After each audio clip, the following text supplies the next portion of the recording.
թունավորները կատվի նման են։ Փրկարար Եղիազարյանը թունավորներին տարբերում է նույնիսկ հեռվից, սերժանտը օձ որսացող չէ, պարզապես բոլոր փրկարարների նման վերապատրաստվել է եւ այս անգամ փրկել Հրազդան ջեկի աշխատակիցներին։ Շատակեր օձերը մեծ մասամբ փոքրիկ մկնիկով չեն բավարարվում ու այս շոգ, չոր, թեժամռանն ավելի մեծ ախորժակ են պահում։ Դեռ չավարտված այս հունիսին ԱԻՆ-ը օձեր նկատելու 185 ահազանգ է ստացել, անցած հունիսին գրանցվածներից 60-ով ավելի։ Զգալի մասը գրանցվում է Երևանում։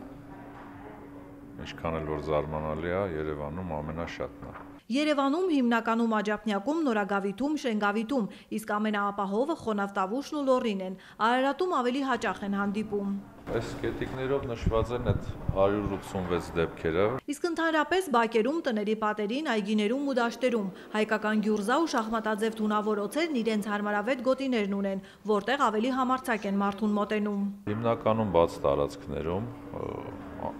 դաշտերում,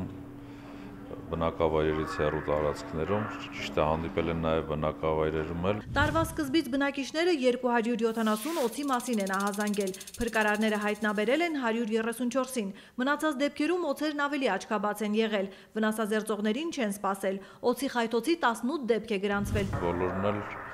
ողջ են,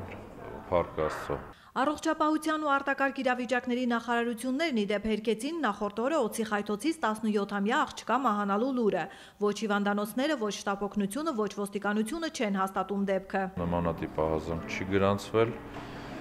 Մենք էլ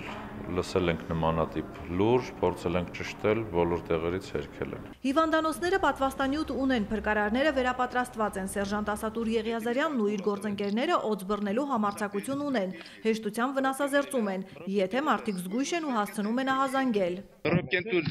Արմինե Ուդումյան, Հայկ Հովհաննիսյան, Ռոմիկ Խաչատրյան, օրակարգ։